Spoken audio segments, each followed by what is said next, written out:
In the shadowy underworld of organized crime, names like Al Capone and Lucky Luciano loom large. They are remembered as legends, icons of power, strategy, and charisma.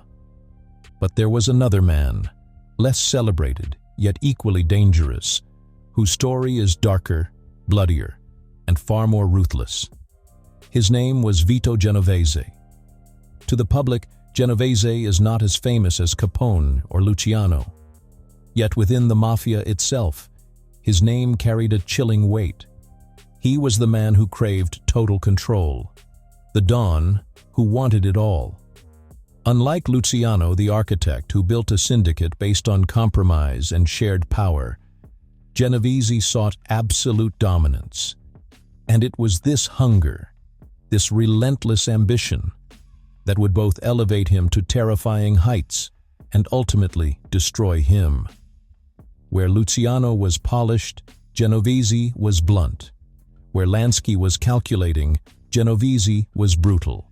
And where Escobar, decades later, would cultivate the image of a Robin Hood, Genovese showed no interest in charm or sympathy. He was feared, not loved, respected, but rarely admired. He did not invent the mafia. He did not glamorize it. But in his pursuit of total power, Genovese left scars that the underworld would never forget. In the early years, Genovese was Luciano's most trusted enforcer, his right hand during Prohibition. Together, they moved whiskey through the streets of New York, fixed horse races, and opened underground casinos. Luciano was the brain. Genovese was the muscle. When Luciano needed someone eliminated, Genovese was often the man who ensured the job was done. He had no hesitation about pulling the trigger or ordering a killing. To him, murder was not personal. It was business. But deep inside, Genovese wasn't satisfied being the enforcer. He didn't want to just serve the boss. He wanted to be the boss. By the 1930s, whispers of Genovese's brutality spread throughout New York. Rivals feared him. Associates respected his efficiency. Even within Luciano's own circle, men understood that Vito was different. One associate later recalled, "Lucky had vision. Lansky had brains. But Vito had no soul. He would kill you without blinking." This reputation would become both his greatest asset and his greatest curse. For in the mafia, power often belongs to the man most willing to do what others fear. But such men rarely survive long. The story of Vito Genovese is not just a gangster story. It is a cautionary tale of ambition unchecked, of how the lust for absolute power blinds even the most cunning men. He wanted to take Luciano's empire and make it his own. He wanted to restore the old world idea of a single capo di tutti capi, the boss of bosses. The very system Luciano had destroyed to bring peace, Genovese wanted to resurrect to secure his dominance. And for a time, he came dangerously close to succeeding. Unlike many of his peers, Genovese also carried a strong connection to his homeland, Italy. When trouble closed in, he fled back across the Atlantic. There, in Mussolini's Fascist Italy, he found new opportunities, aligning himself with corruption, politics, and even international crime. It was this transatlantic reach, this blending of mafia tradition with modern global connections, that made Genovese stand out. He was not just another street boss.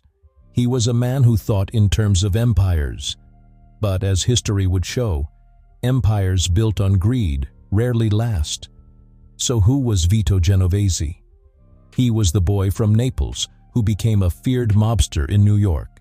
He was the loyal soldier who betrayed his allies.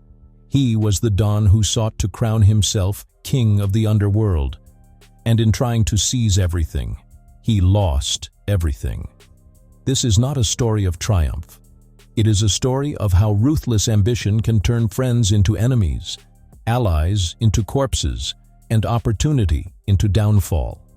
It is a story that begins with loyalty, spirals into betrayal, and ends in a prison cell.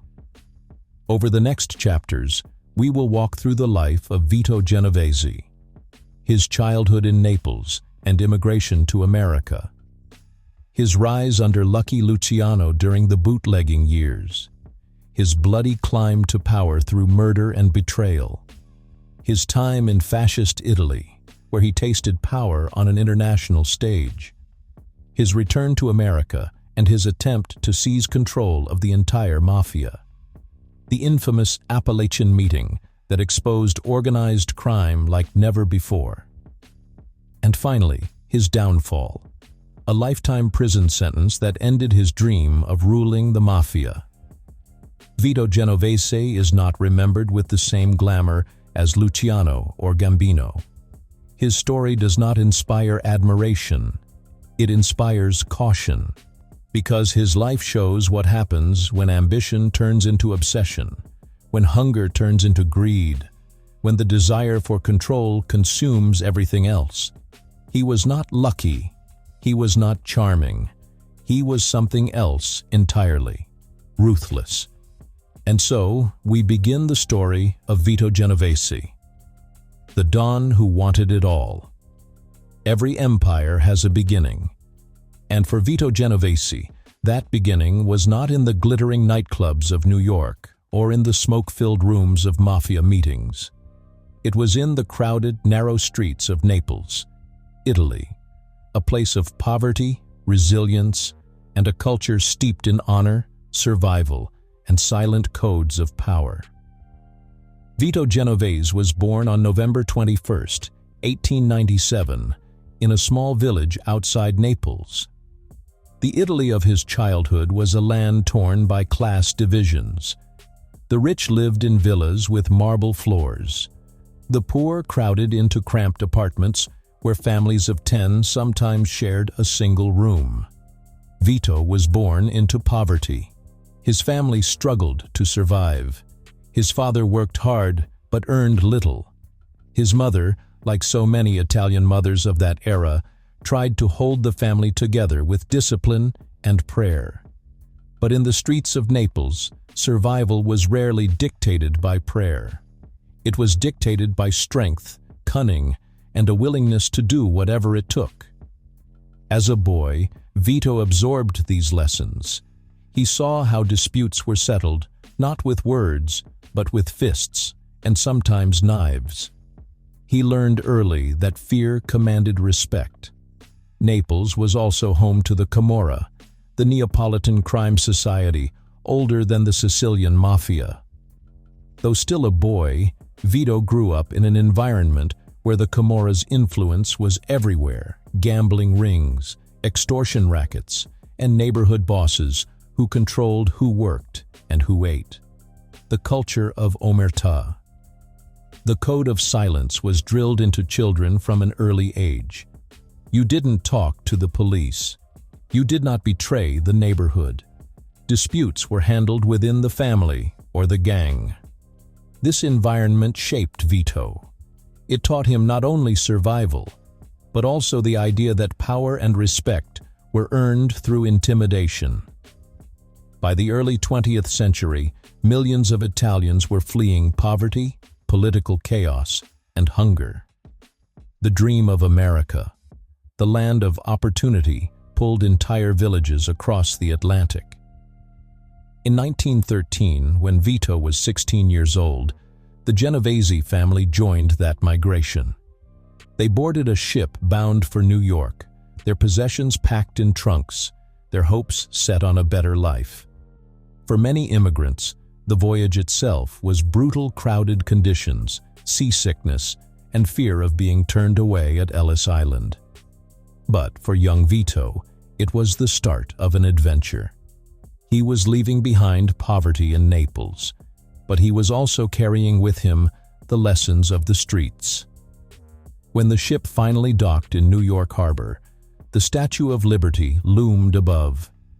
For most immigrants, it was a symbol of freedom. For Vito, It was a doorway to opportunity, a new world where he could test his hunger for power. The Genovese family settled in the Lower East Side of Manhattan, one of the most overcrowded immigrant neighborhoods in the world. Tenement buildings crammed with families rose above filthy streets filled with pushcarts, vendors, and children running barefoot.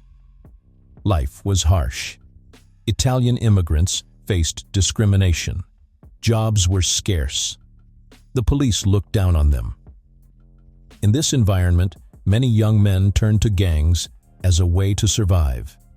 And Vito was no different.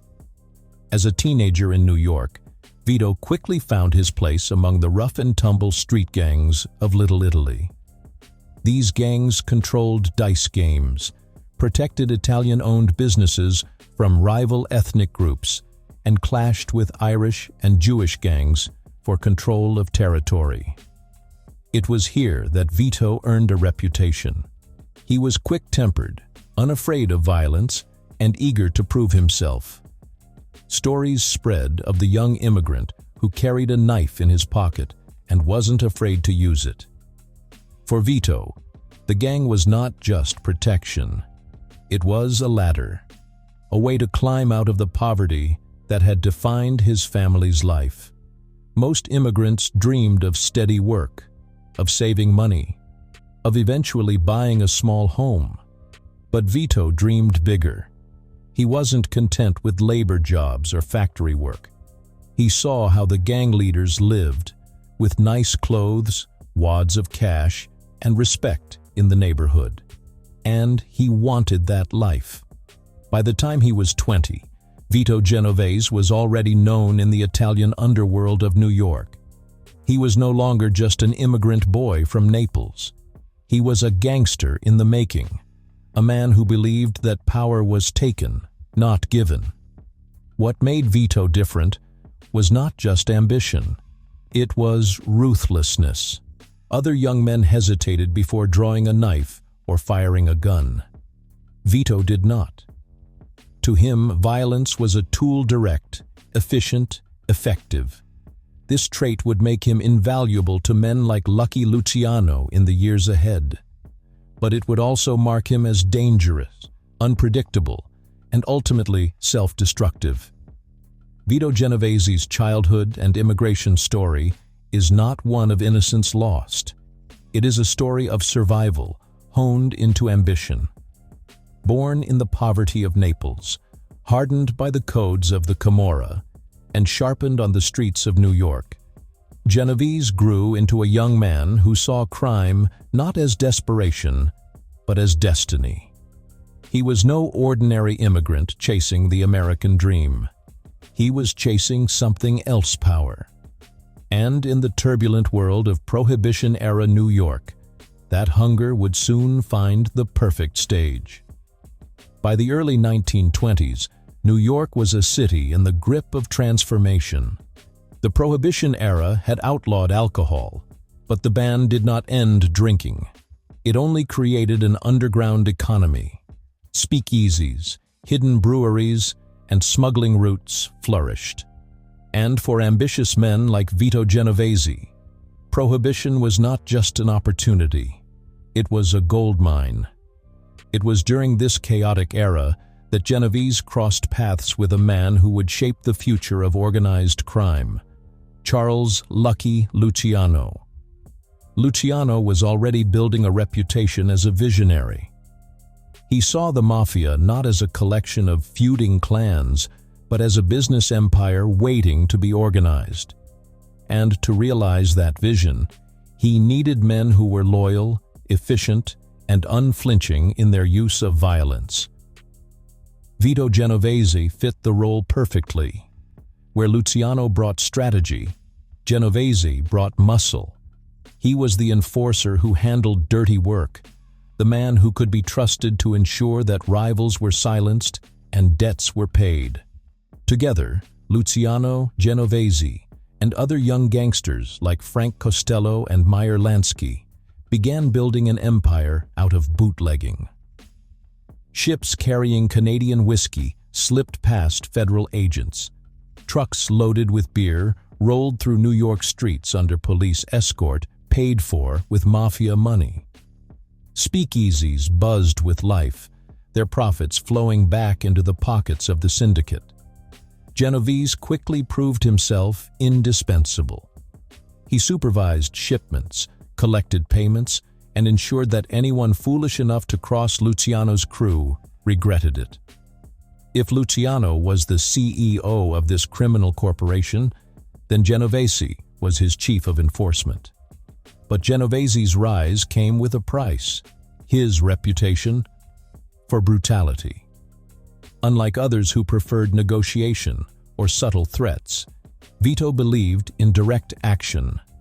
Stories spread across the underworld of men who owed Luciano money but refused to pay men who were later found beaten, or worse. One associate remembered, "Vito didn't bluff. If he said he was going to kill you, you were dead." This cold efficiency made him invaluable to Luciano. It also made him feared, even among allies. In the late 1920s, the mafia in New York was torn apart by the Castellamarese War, a bloody struggle between Joe the Boss Masseria and Salvatore Maranzano. Luciano positioned himself carefully, playing both sides until the time was right to strike. And at his side, carrying out much of the violence, was Vito Genovese. When Luciano betrayed Masseria in 1931, arranging his assassination in a Coney Island restaurant, Genovese was one of the men who made it happen. He had no hesitation about killing the man who had once been their boss. For Genovese, loyalty lasted only as long as it served his ambitions. With Masseria gone, and Maranzano soon eliminated as well, Luciano emerged as the new architect of the mafia. And Genovese stood at his right hand, rewarded for his loyalty and his ruthlessness. By the mid-1930s, Luciano had formed the Commission, the governing body of organized crime. Under this new structure, the five families of New York shared power, avoiding the endless blood feuds of the past. Genovese thrived in this system. He was officially Luciano's underboss, the second in command of the most powerful mafia family in America. To outsiders, Luciano was the face of the organization. To insiders, Genovese was the man who enforced order. He was the one bosses turned to when someone needed to be threatened, silenced, or eliminated. What set Genovese apart was not just his willingness to use violence, but his belief in it as the simplest solution. Where Luciano might negotiate, Genovese preferred to kill. Where Costello sought political influence, Genovese sought blood. This difference in philosophy created tension. Luciano valued Genovese's loyalty, but he also recognized the danger in his brutality. Genovese was a man who could never be fully trusted. And yet, Luciano needed him. Every empire has its enforcer, and Genovese was the blade in Luciano's hand. As Luciano's empire expanded through gambling, bootlegging, and prostitution, Genovese grew wealthier and more powerful. But he was not content with being second in command. Behind closed doors, he began to dream of more. He wanted Luciano's seat. He wanted to be not just the underboss, but the boss. This ambition simmered quietly in the 1930s, hidden behind loyalty and service. But those who knew Vito well understood that it was only a matter of time before he made his move. The rise of Vito Genovese under Lucky Luciano was a story of partnership, but also of foreshadowing. Luciano saw in Genovese a man who could enforce order with ruthless precision. Genovese saw in Luciano a model, but also an obstacle. For a time, their alliance worked. Together, they built one of the most powerful criminal organizations in history. But ambition doesn't sleep. And in the heart of Vito Genovese, ambition was a fire that burned hotter with each passing year. The boy from Naples had become a feared underboss in New York. But he was not finished. He wanted it all. By the mid-1930s, Vito Genovese was more than just Lucky Luciano's underboss. He was feared as one of the most ruthless men in organized crime.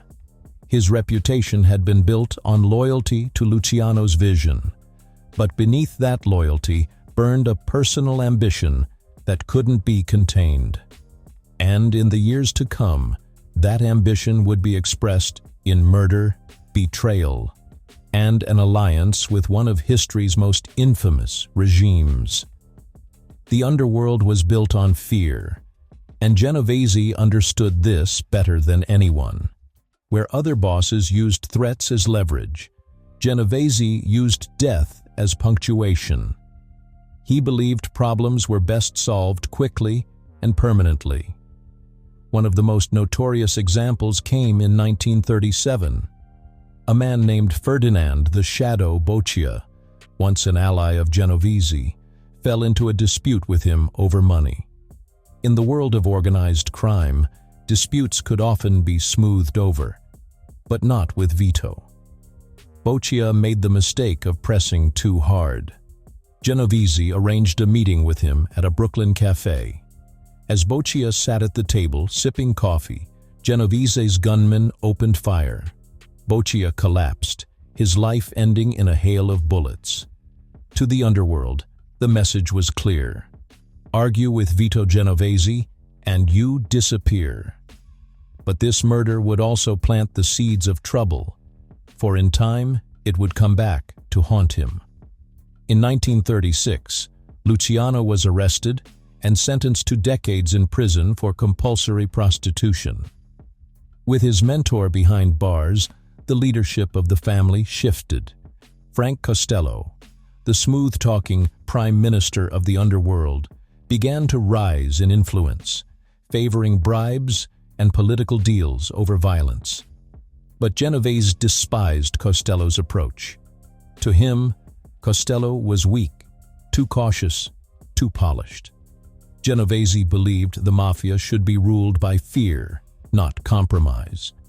And so, rather than supporting Costello, Genovese began plotting for himself.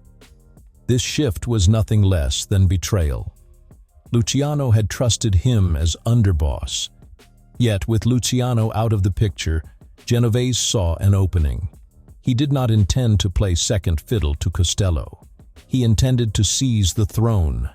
But just as Genovese's ambitions grew, the murder of Ferdinand Boccia returned to the surface. Police investigations pointed to Genovese as the prime suspect. Facing the risk of arrest and conviction, Genovese made a fateful decision. He fled the United States. In 1937, he boarded a ship and returned to his birthplace, Italy. For most gangsters, exile would mean the end of influence. But for Genovese, it was an opportunity. Because in Italy, a new power was rising: Benito Mussolini's fascist regime. In Naples, Genovese wasted no time. He aligned himself with Mussolini's fascist officials, building connections with politicians, businessmen, and corrupt police officers. His wealth from America made him influential. His ruthlessness made him respected and feared. Genovese lived in luxury, buying villas and entertaining guests with the wealth he had accumulated in New York. He mingled with high-ranking officials, blending his mafia instincts with the corruption of a totalitarian regime. He also proved useful to Mussolini's men. Genovese reportedly assisted in smuggling, black market trading, and building international criminal pipelines that stretched from Italy to the Americas. For a man who had fled to escape justice, Italy became a new empire. One of the darkest stains on Genovese's time in Italy was his suspected involvement in the assassination of Carlo Tresca, an Italian-American journalist and outspoken anti-fascist. Tresca was a fierce critic of Mussolini. His articles condemned the fascist regime, exposing corruption and brutality. For Mussolini, Tresca was a thorn in the side. In 1943, Tresca was gunned down on a New York street. Many investigators believed Genovese had arranged the killing on behalf of Mussolini's operatives, using his mafia ties in America to silence a political enemy. Though never proven in court, the suspicion further solidified Genovese's image as a man without conscience, someone willing to mix politics and murder if it advanced his interests. But history is unpredictable. By the early 1940s, Mussolini's empire was crumbling. World War II had turned against the Axis powers, and Allied forces invaded Italy. When American troops entered Naples, they found a city scarred by war, corruption, and crime.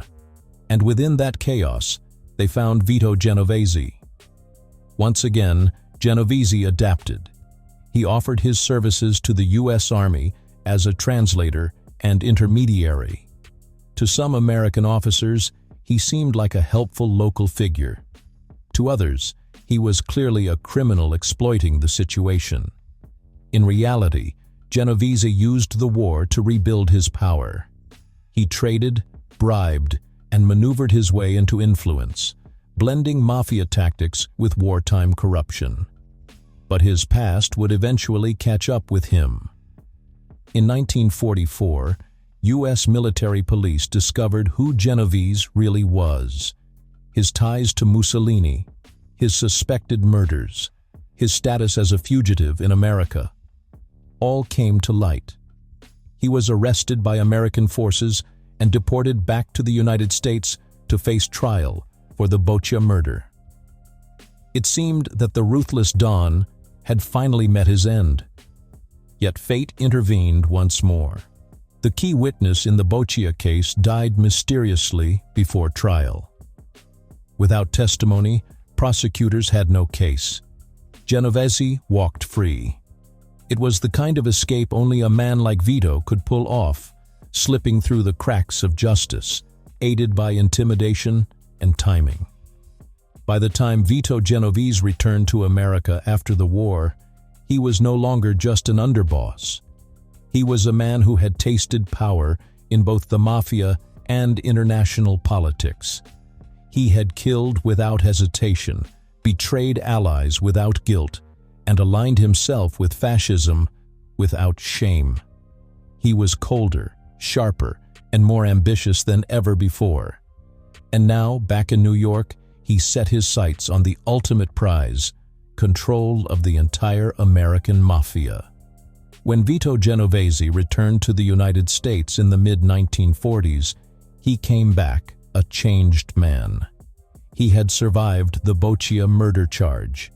He had lived lavishly under Mussolini's fascist regime. He had even manipulated wartime chaos to his advantage. To most men, these brushes with fate would have inspired caution. To Genovese, they only reinforced what he already believed, that he was destined to rule. New York had changed during his absence. Lucky Luciano was gone convicted in 1936 and deported after the war. In Luciano's place stood Frank Costello, the polished, smooth-talking gambler who preferred bribes over bullets. Costello was known as the Prime Minister of the underworld, cultivating politicians, judges, and police officers rather than relying on fear. To many mobsters, Costello's approach made sense. It lowered violence, attracted less police attention, and created a stable business environment. But to Vito Genovese, it was weakness. He despised Costello's reliance on politics and backroom deals. For Genovese, real power was not bought with bribes, it was taken with blood. And he intended to take it. Quietly, Genovese began rebuilding his network. He reached out to old allies and recruited new soldiers, promising them a return to the old ways of fear and respect. While Costello played politics in Manhattan, Genovese moved through the neighborhoods, reminding men why his name commanded fear. He invested heavily in narcotics trafficking, a business other bosses considered too risky. But for Genovese, drugs were the future, more profitable than gambling, easier to move across borders, and capable of generating wealth beyond imagination. This choice alienated some of his peers, but it also gave him resources that others could not match. The rivalry between Costello and Genovese simmered through the late 1940s and into the 1950s. Costello remained the official boss, but Genovese increasingly acted like one. He undermined Costello's authority at every turn, questioning his decisions, spreading whispers of weakness, and portraying himself as the man who could bring the mafia back to its roots of dominance through fear. Even more dangerously, Genovese began to court allies within the commission. He convinced other bosses that Costello's reliance on politics left them vulnerable, while his own willingness to control the narcotics trade offered limitless profits. By the mid-1950s, the mafia world was divided. Some stood with Costello's diplomacy, others leaned toward Genovese's ruthlessness. The stage was set for a showdown. The turning point came in 1957. Genovese decided that Costello had to go not through votes, not through whispers, but through violence. On the evening of May 2, 1957, as Frank Costello entered his Manhattan apartment building, a gunman stepped out of the shadows. It was Vincent, the Chin Gigante, one of Genovese's loyal soldiers. A shot rang out. The bullet struck Costello in the head, grazing him but miraculously sparing his life. Bleeding but alive, Costello staggered into the lobby. When police arrived, Costello refused to identify his shooter. But the message was clear. Vito Genovese had declared war. The failed hit might have destroyed another man. But Costello was tired. He was aging, weary of the constant pressure, and deeply shaken by how close he had come to death. Rather than retaliate, he quietly stepped down.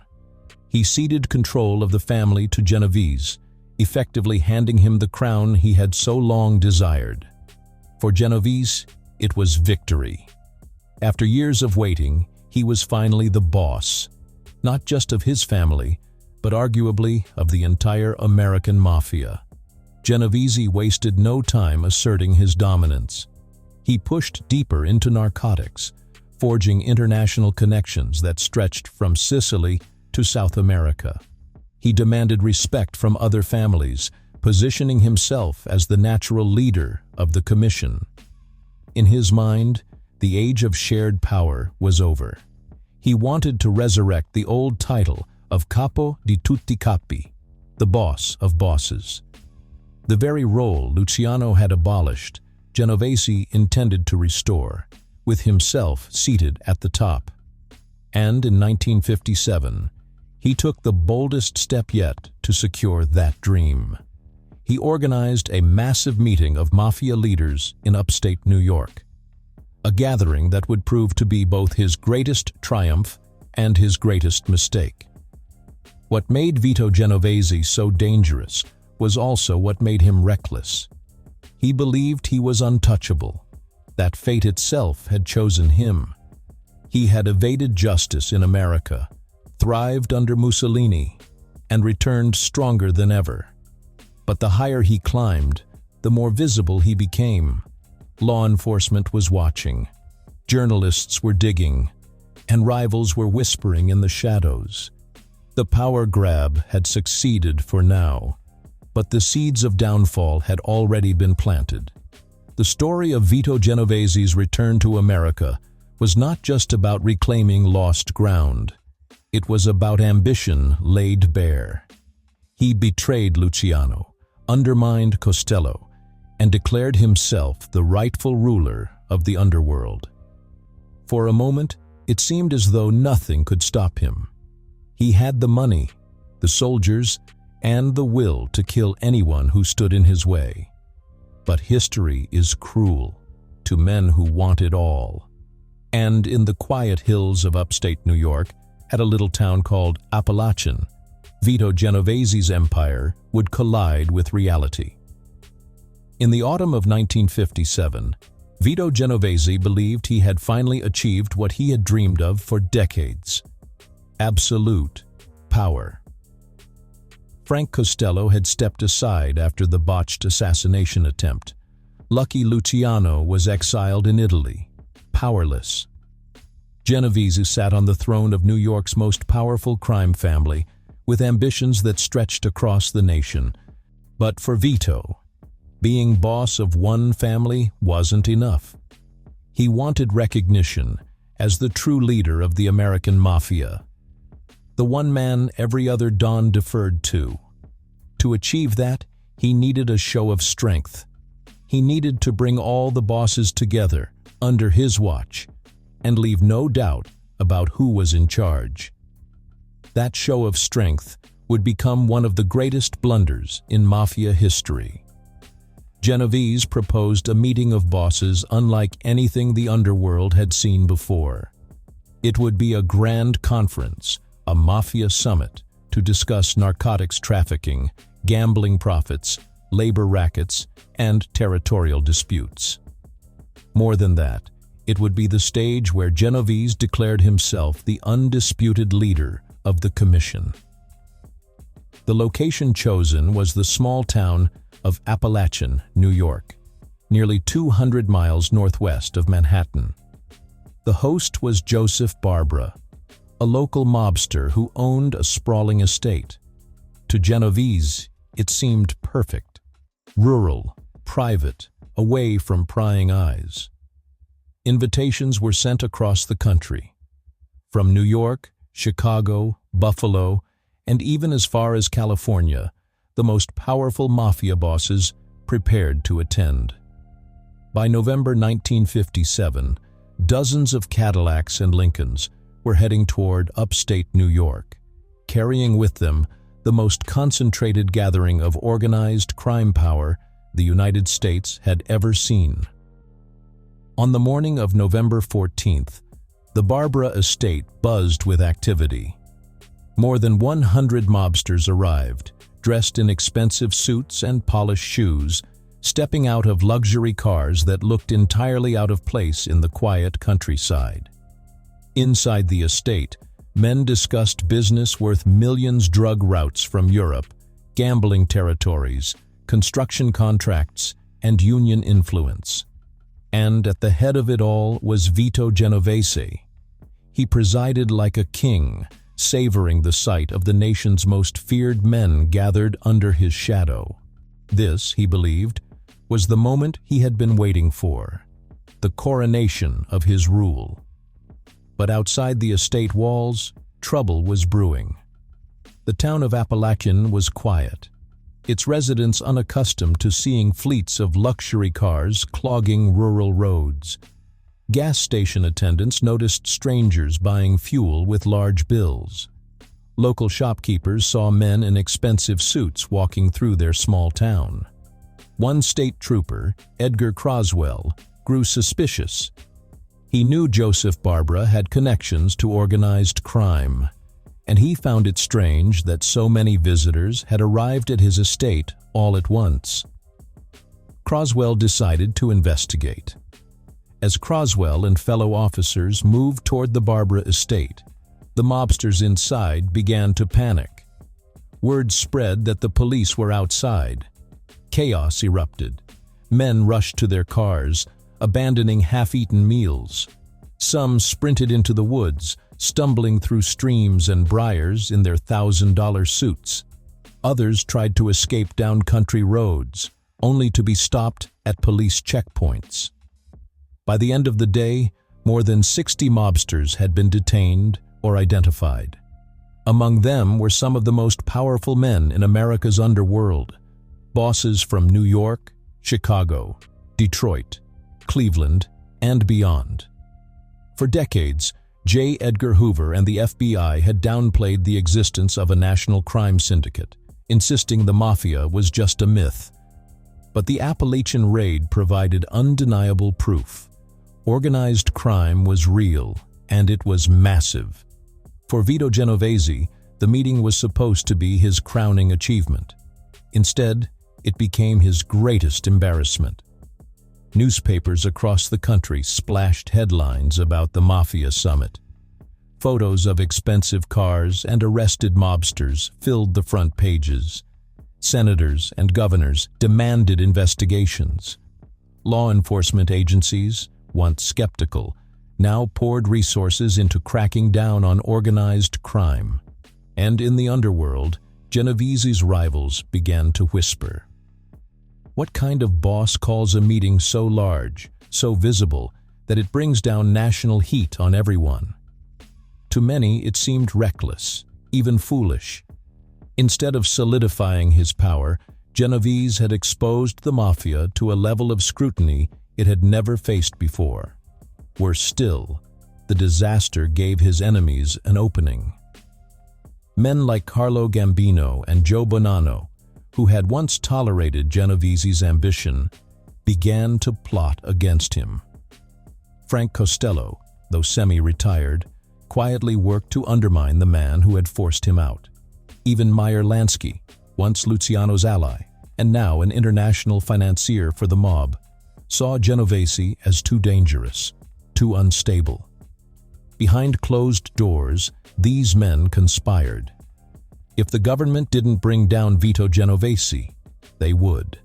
The Apalachin Meeting was intended to be a display of dominance, a gathering that would cement Vito Genovese as the supreme leader of the mafia.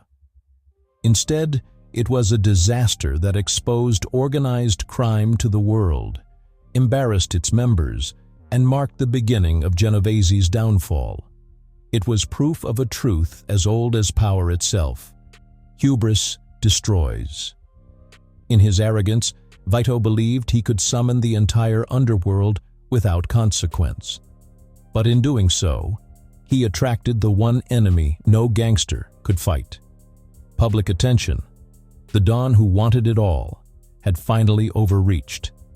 And in the years ahead, that mistake would cost him everything. The Apalachin disaster of 1957 was supposed to crown Vito Genovese as the supreme boss of bosses. Instead, it marked the beginning of his collapse. What had once seemed like unstoppable ambition turned into arrogance. What had once been seen as strength now appeared reckless. And in the years that followed, the man who had clawed his way from the streets of Naples to the peak of American organized crime would watch it all slip away. In the weeks after the raid, the mafia scrambled to contain the damage. Hundreds of news stories labeled the gathering as proof of a nationwide crime syndicate. Politicians demanded hearings. Law enforcement, embarrassed by years of denial, suddenly threw resources into investigating the mafia. Inside the underworld, blame began to swirl. Many pointed fingers at Vito Genovese. It had been his idea to summon the bosses to upstate New York. His vanity had exposed them all. What was meant to show strength had revealed weakness. For Genovese, however, there was no turning back. He doubled down on his leadership, insisting that he was still the rightful head of the commission. But enemies were closing in. Even before Apalachin, Genovese had embraced the narcotics trade, where men like Frank Costello and Carlo Gambino avoided drugs, knowing the long prison sentences and public outrage they brought. Genovese saw only profit. Heroin and cocaine flowed through his networks. He made millions, but he also attracted attention from law enforcement. To the FBI and the federal prosecutors, drugs were the Achilles heel of organized crime, and Vito had placed himself directly in the crosshairs. By the late 1950s, a secret plot was underway. Some of Genovese's rivals, including Meyer Lansky and others within the commission, quietly fed information to federal authorities. If they couldn't remove Vito themselves, they would let the government do it for them. In 1959, the trap was sprung. Federal agents arrested Vito Genovese on narcotics charges, accusing him of running an international drug operation that stretched from Europe to the United States.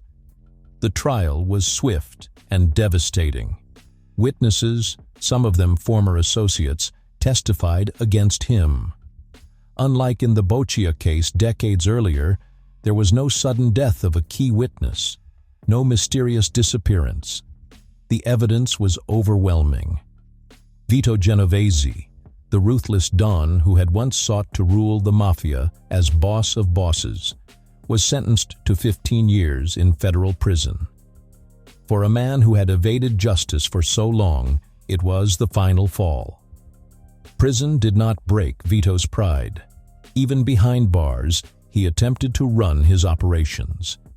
At the Atlanta Federal Penitentiary, he carried himself as if he were still a Don.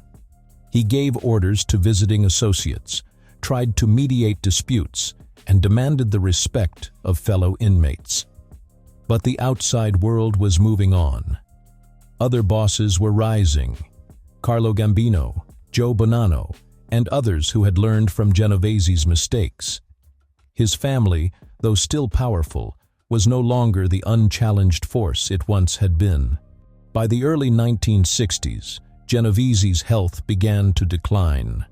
He suffered from heart problems, growing weaker each year.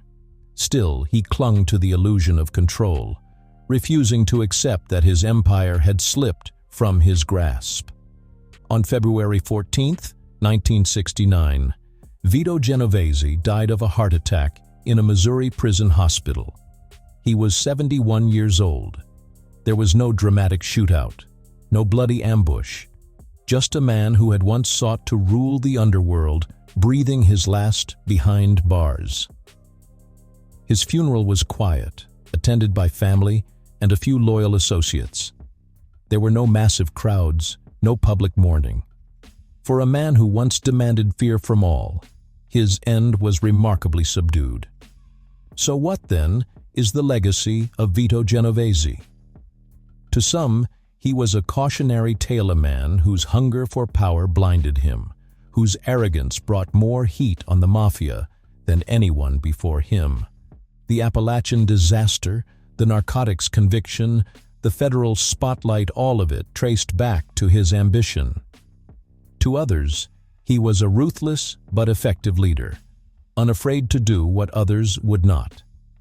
His willingness to dive into narcotics paved the way for future profits, even as it destroyed him personally. And to historians of organized crime, Genovese represents the darker side of the mafia's golden age. Where Lucky Luciano is remembered as the architect and Carlo Gambino as the patient strategist, Genovese is remembered as the tyrant, a man who wanted to be boss of bosses in an era when that very concept had already been rejected. The story of Vito Genovese teaches us a lesson older than the mafia itself. Unchecked ambition leads to downfall. He was born in poverty, climbed through cunning and violence, betrayed friends and allies, and reached the summit of organized crime. But his hunger for absolute power, the desire to be feared above all, ultimately destroyed him. In his arrogance, he believed he could summon every mob boss to Apalachin without consequence. In his greed, he embraced narcotics while others held back. And in the end, he died not as a king, but as a prisoner. Vito Genovese's name lives on, not as a hero of the underworld, but as a warning. He reminds us that fear may bring power, but it also brings enemies. That ambition may lift you higher than others, but hubris can bring you crashing down. He wanted it all. And for a moment, he almost had it. But history remembers him not as the ruler he dreamed of being, but as the Don whose reach exceeded his grasp.